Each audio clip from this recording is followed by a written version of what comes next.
What this contest involves is a person will come out onto stage right now and read 3 literary selections.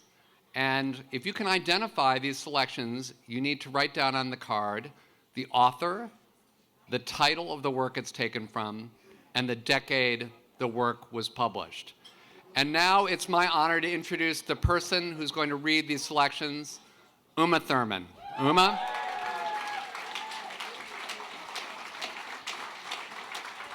Hi, good evening. All right, let me try to get light on this piece of paper. All right. So, to begin with, now you're all focused because there's competition in the air. Let me begin with the first excerpt, which is of a novel, which will be obvious from the reading. One day, when I was oppressed by cold, I found a fire which had been left by some wandering beggars, and was overcome with delight at the warmth I experienced from it. In my joy, I thrust my hand into the live embers, but quickly drew it out again with a cry of pain. How strange, I thought, that the same cause should produce such opposite effects. I examined the materials of the fire, and to my joy found it to be composed of wood. I quickly collected some branches, but they were wet and would not burn. I was pained at this, and sat still, watching the operation of the fire. The wet wood, which I had placed near the heat, dried, and itself became inflamed.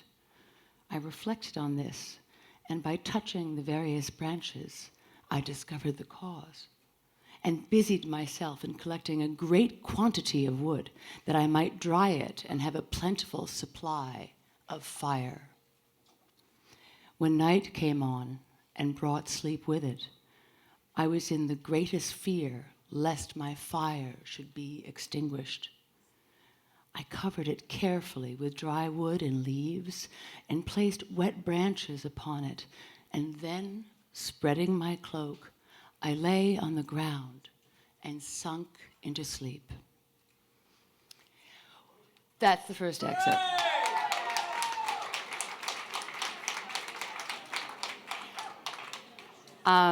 The second piece for you to guess is a poem.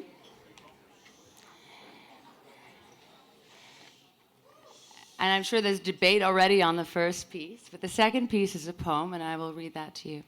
So this is number 2.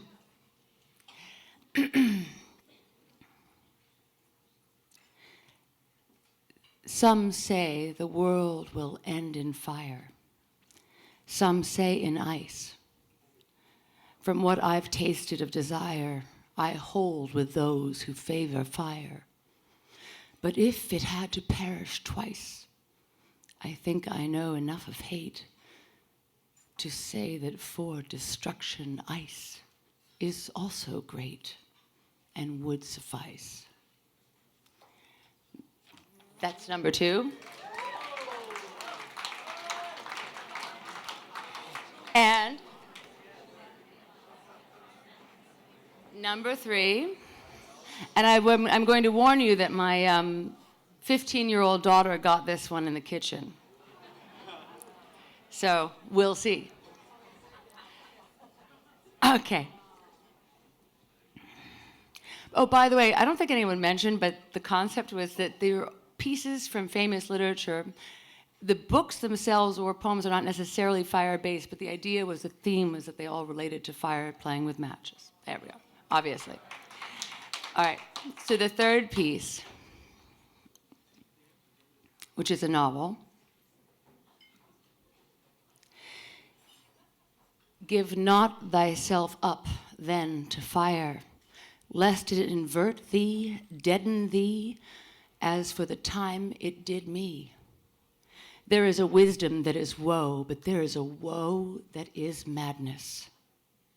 And there is a Catskill eagle in some souls that can alike dive down into the blackest gorges and soar out of them again and become invisible in the sunny space.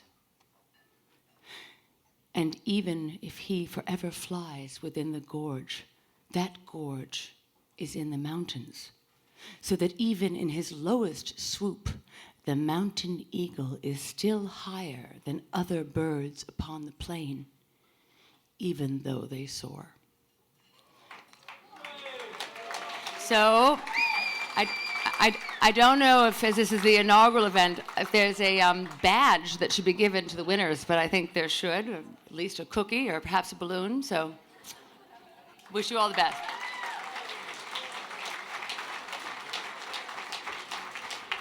I know a lot of you found those passages a little too easy to identify. Actually, sadly, from this very erudite group, we only had one person who correctly identified all three.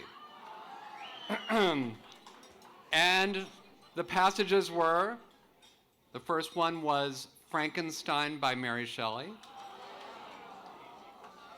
The second one was kind of a tricky one with all those mentions of fire and ice in it. It was the poem Fire and Ice by Robert Frost. And the last one was Moby Dick by Herman Melville, which I read in its entirety earlier in the evening. And the one person who identified all three of these passages is Salman Rushdie. Okay?